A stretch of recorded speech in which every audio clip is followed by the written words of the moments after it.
History से हमें present ही नहीं बल्कि फ्यूचर की भी जानकारी मिलती है। तभी तो आए दिन नई नई खोज होती रहती हैं, जिससे पता चलता है कि आज का इंसान खुद को जितना एडवांस एंड सिविलाइज्ड समझता है, उससे कहीं ज्यादा सिविलाइज्ड एंड एडवांस्ड सिविलाइजेशंस धरती पर सालों तक राज करके मिट चुकी हैं। लेकिन उन सिविलाइजेशंस के रहस्य बार बार सामने आते रहते हैं, जो वाकई चौंकाने वाले होते हैं। मगर इन्हें देखकर सवाल ये उठता है कि इतनी एडवांस सिविलाइजेशन बनाने वाले हमारे एंसेस्टर एकदम से कहां गायब हो गए और उनकी सभ्यताओं का विनाश कैसे हो गया। आज हम आपको कुछ सबसे कंट्रोवर्शियल आर्कियोलॉजिकल डिस्कवरीज के बारे में बताएंगे, जिन्हें जानकर आप हैरान रह जाएंगे। तो चलिए शुरू करते हैं। पहले नंबर पर बात करते हैं the gate of the god की। हमें पता है, इसका नाम सुनकर आपके मन में कई सवाल उठ रहे होंगे कि क्या सच में ये गॉड का डोर है, मगर इनका जवाब आपको आज मिलेगा। लेकिन सबसे पहले बात करते हैं इसकी लोकेशन की। साउथ अमेरिका की सबसे बड़ी फ्रेश वाटर झील का नाम है लेक टिटिकाका, और इसी झील के पास में कुछ ऐसा पाया गया जो चौंकाने वाला था। एक्चुअल में इस रहस्यमय स्ट्रक्चर को आराम मुरु या गेट ऑफ द गॉड कहा जाता है। यह हैरान कर देने वाला स्ट्रक्चर है, जिसकी खोज सबसे पहले 1996 में हुई थी। आप जानकर हैरान रह जाएंगे कि इस स्ट्रक्चर में 2 दरवाजे बने हुए हैं। पहला दरवाजा 7 मीटर लंबा और 7 मीटर चौड़ा है, जबकि एक छोटा दरवाजा भी यहाँ है। इस दरवाजे को भगवान का दरवाजा कहा जाता है, क्योंकि इसमें कई रहस्यमयी चीजें हैं। ऐसा माना जाता है कि 4000 साल पहले इस दरवाजे को बनाया गया होगा। वैसे बताते चलें, 14वीं और 15वीं ईसा पूर्व में जब इनका सभ्यता का राज हुआ करता था, तब ये डोर बना था। वैसे बताते चलें, साम्राज्य के लोगों को काफी रहस्यमय माना जाता था। लोगों का कहना है कि इनका साम्राज्य के लोग इस दरवाजे का इस्तेमाल भगवान के पास जाने के लिए करते थे। इनफैक्ट कुछ का तो ये भी मानना है कि एंजल इसी दरवाजे से धरती पर आते थे और अपने राज्य का इंस्पेक्शन करते थे। कई लोगों का मानना है कि इस दरवाजे के अंदर कोई सुपर नेचुरल फोर्स है, जिसका इस्तेमाल करके पुराने समय के लोग दूसरी दुनिया में ट्रैवल करते थे। इसलिए इसे टाइम ट्रैवल प्लेस भी माना जाता है। इनका सभ्यता के समय ये एक रिलीजियस प्लेस था। बहुत से लोग मानते हैं कि इंसान का जन्म लेक टिटिकाका से ही हुआ और मरने के बाद उसकी आत्मा भी इसी झील में समा जाती है। शायद यही वजह है कि इस स्ट्रक्चर को गेट ऑफ गॉड कहा जाता है। मगर चाहे जो भी हो, ये आज भी एक मिस्टीरियस और कंट्रोवर्शियल खोज बनी हुई है।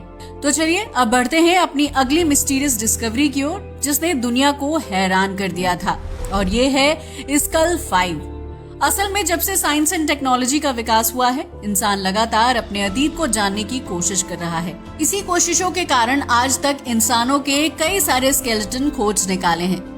अगर सबसे पुराने 5 स्कल की बात करें तो इसमें स्कल 5 को सबसे पुराना माना जाता है। इसे 2000 ईस्वी में खोजा गया था और ये पहला स्कल है जो साइंटिस्ट को जॉर्ज के साथ मिला था। इसकी खोज की लोकेशन कैपिटल ऑफ जॉर्जिया में हुई थी। इस स्कल की बात की जाए तो ये खोपड़ी होमो इरेक्टस की लगती है, जो लाखों साल पहले धरती पर आए थे। एक्चुअल में इस खोपड़ी का दिमाग काफी छोटा, जबकि दांत बड़े हैं। इससे ये क्लियर होता है कि ये उस दौर की खोपड़ी है जब इंसान मांस खाकर जीवन बिताते थे। हालांकि इस खोपड़ी पर आज भी विस्तार से शोध किया जा रहा है, लेकिन सवाल ये है कि हजारों साल पहले जॉर्जिया में जीवन था, तो कहीं ऐसा तो नहीं कि वो लोग ही वहाँ से बाकी दुनिया में गए होंगे। चलो अब बढ़ते हैं अगली खोज पर, जिसका नाम है टॉम्ब ऑफ जीसस। जीसस के क्रूसिफिक्शन की कहानी कौन नहीं जानता, चाहे वो किसी भी धर्म से संबंध रखता हो। कहा जाता है कि जीसस को एक पत्थर के मकबरे में दफनाया गया था। अलग अलग पुरानी किताबों में इसका जिक्र मिलता है। हालांकि ये किताबें क्रूसिफिक्शन ऑफ जीसस के कई साल बाद लिखी गई थी, मगर इसके बावजूद इन किताबों पर यकीन किया जाता है। इन किताबों में बताया गया है कि पत्थर के अंदर एक मकबरा खोदकर जीसस को दफनाया गया था। लगातार खोज के बावजूद भी यीशु का मकबरा नहीं मिल पाया, लेकिन फिर भी लगातार खोजें चलती रहीं और 1000 से ज्यादा पत्थरों को आर्कियोलॉजिस्ट ने खोज डाला। ये खोज यरूशलेम के आसपास की गई है, क्योंकि यरूशलेम को ही वो जगह माना जाता है जहां जीसस को दफनाया गया था। अब आप सोच रहे होंगे कि जीसस की तो कोई एक ही कब्र होगी ना, तो फिर हजारों कब्रों का क्या मतलब है। तो बताते चलें कि यहाँ पर बाकी के लोग भी अपने परिजनों को दफनाया करते थे, मगर जीसस को एक चर्च के नीचे दफनाया गया था। एक्चुअल में यरूशलेम में द होली सेप्चर चर्च बना हुआ है। ऐसा माना जाता है कि इस चर्च में जीसस का टॉम्ब हो सकता है। आर्कियोलॉजिस्ट का मानना है कि इस चर्च को टॉम्ब ऑफ जीसस के ऊपर बनाया गया होगा ताकि टॉम्ब को कोई नुकसान न पहुंचे। इतिहासकारों का मानना है कि ये जगह पहले यरूशलेम के बाहर हुआ करती थी, लेकिन फिर समय और बढ़ती आबादी के साथ साथ ये शहर के अंदर शामिल कर लिया गया। हालांकि 2016 में यीशु के मकबरे के ऊपर रखे संगमरमर के ढांचे को हटा दिया गया था। वास्तव में चर्च के प्रोटेक्शन के लिए ऐसा किया गया था, मगर ये आज भी एक कहानी है कि क्या सच में वहीं पर यीशु का टॉम्ब है या नहीं। चलो अब आगे बढ़ते हैं और अगली कंट्रोवर्शियल रिसर्च है इन्फेंट बुद्धा। अगर भगवान बुद्ध की बात की जाए तो इनका संबंध एशिया से ही रहा है और हजारों सालों तक एशिया में इस धर्म का प्रचार प्रसार होता रहा।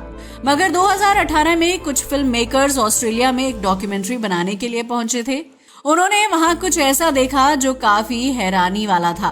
असल में वो डॉक्यूमेंट्री शार्क बे पर बना रहे थे, मगर शार्क बे पर मेटल डिटेक्टर की मदद से उन्हें कुछ ऐसा मिला जो हैरान कर देने वाला था। अगर शार्क बे की बात की जाए तो ये वेस्टर्न ऑस्ट्रेलिया में एक हेरिटेज साइट है। अब आप सोच रहे होंगे कि उन्हें वहां आखिर क्या मिला था। बताते चलें कि उन्हें वहां मिंग डायनेस्टी के बुद्ध की एक स्टैच्यू मिली थी। मगर हैरान कर देने वाली बात ये थी कि आखिर ये स्टैच्यू वहां आई कहां से। हालांकि शुरुआत में माना गया कि कंफ्यूज करने के ऑब्जेक्टिव से स्टैच्यू को वहां रखा गया होगा, लेकिन बताते चलें कि ये बुद्धा का कोई सिंपल स्टैच्यू नहीं था, बल्कि एक बेबी बुद्धा का स्टैच्यू था। पर सोचने वाली बात है कि ये वहां पहुंचा कैसे।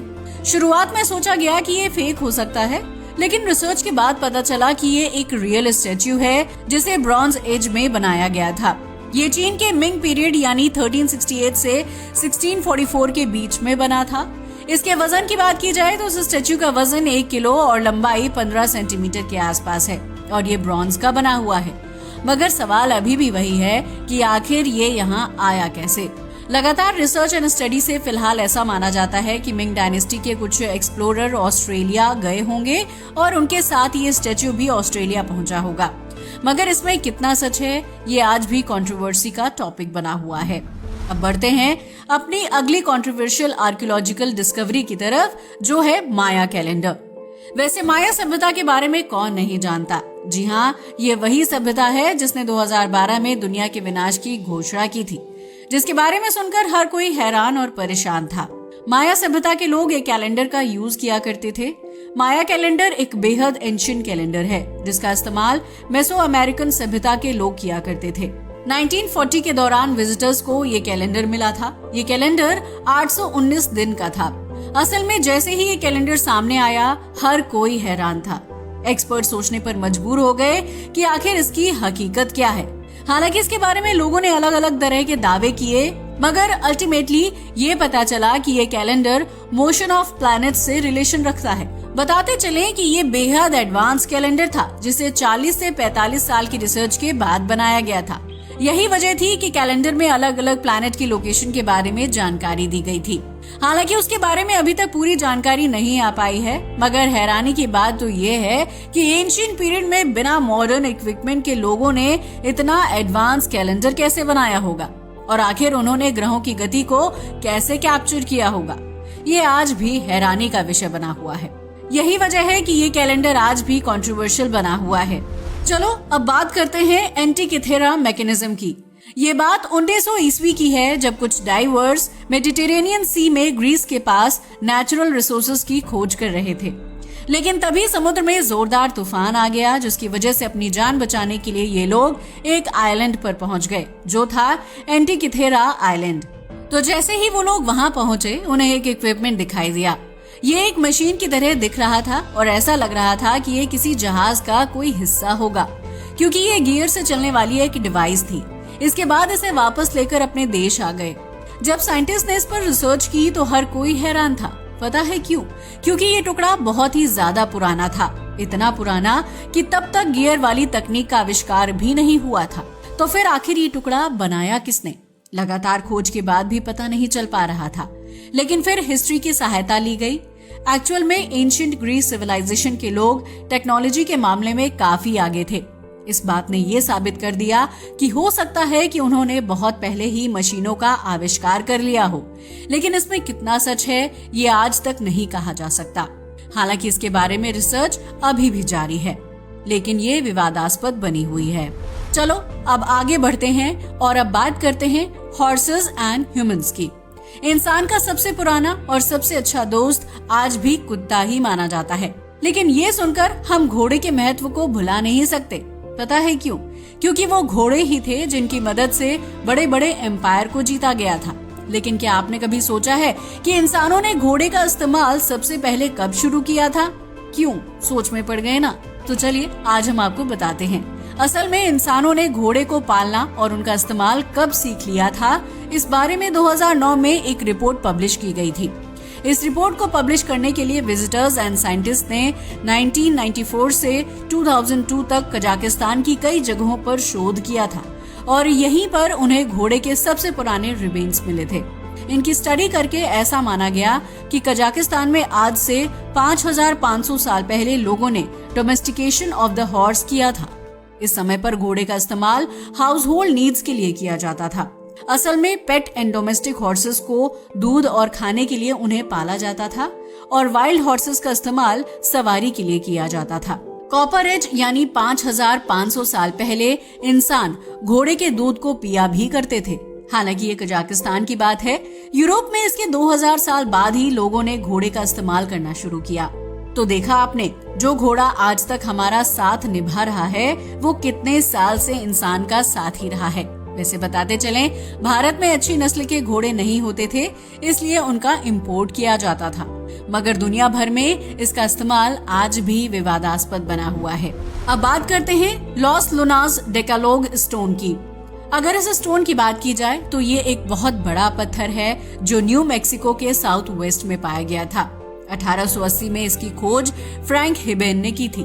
हमें पता है। अब आप सोच रहे होंगे कि हमारी धरती पर न जाने कितने पत्थर हैं, तो फिर हम इसका जिक्र क्यों कर रहे हैं और इसे विवादास्पद खोज क्यों माना जा रहा है? तो बताते चलें कि 100 साल तक इस पर किसी ने ध्यान नहीं दिया, लेकिन लगभग 1985 में कुछ आर्कियोलॉजिस्ट ने इसमें दिलचस्पी दिखानी शुरू की और जब इस पर रिसर्च की गई तो पता चला कि अब तक जिसे ऑर्डिनरी स्टोन्स समझा जा रहा था, एक बेहद खास पत्थर है। असल में इस पर कुछ इंस्क्रिप्शन लिखे हुए हैं जो इसे इतना खास बना देते हैं। लेकिन हैरानी की बात यह है कि इस पर लिखा क्या है ये आज तक पढ़ा नहीं गया है, मगर कुछ लोगों का मानना है कि इस पर बाइबल की कुछ पंक्तियां लिखी हुई हैं। हालांकि कई religious leaders and language experts ने इसे पढ़ने की कोशिश की है, मगर अभी तक उन्हें सफलता नहीं मिल पाई है। हो सकता है इसमें इतिहास से जुड़ा कोई स्पेशल फैक्ट लिखा हो, लेकिन जो भी हो वो इसे पढ़ने के बाद ही सामने आ सकता है, मगर अभी तक ये विवादित ही बना हुआ है। चलिए अब आगे बढ़ते हैं और आते हैं इजिप्ट पर, और ये है फराओ मेडलियन। वैसे अगर फराओ की बात की जाए तो जिस तरह भारत में राजा होते थे उसी तरह इजिप्ट में फराओ होते थे। अगर मिस्र के फराओ की बात की जाए तो आकेनाथन की गिनती मिस्र के सबसे विवादास्पद फराओ में की जाती है। इसी विवादास्पद फराओ का मेडलियन कुछ सालों पहले सामने आया है। अगर मेडलियन की बात की जाए तो ये गले में पहनने का एक पदक हुआ करता था। आकेनाथन इजिप्ट का सबसे कंट्रोवर्शियल फराओ था जो तूतनखामुन का पिता था, लेकिन ये हमेशा ही कंट्रोवर्सीज में घिरा रहा। बताया जाता है कि इसका शरीर कभी कभी महिलाओं जैसा तो कभी कभी एलियन जैसा लगता था, और अगर उसकी बॉडी से मिले मेडल की बात की जाए तो इस पर फ्लाइंग बर्ड्स एंड यूएफओस जैसी आकृतियां बनी हुई थी। हालांकि इन पिक्चर्स का रिलेशन आज भी क्लियरली समझ नहीं आता। हालांकि एक्सपर्ट्स का मानना है कि इसके संबंध एलियन से हो सकते हैं। ये सोचने वाली बात है कि क्या धरती पर पहले कभी एलियंस आए थे और क्या उन्होंने धरती पर राज किया था। शायद यही वजह है कि ये आज तक कंट्रोवर्शियल बना हुआ है। वैसे आपका इनके बारे में क्या ख्याल है? अपनी राय को हमें कमेंट करके बताना न भूलिएगा। साथ ही ये भी बताइएगा कि इन खोज में से आपको सबसे कंट्रोवर्शियल कौन सी खोज लगी। और अगर आपको हमारा वीडियो अच्छा लगा हो तो इसे लाइक करें और हमारे चैनल को सब्सक्राइब करें। जय हिंद दोस्तों।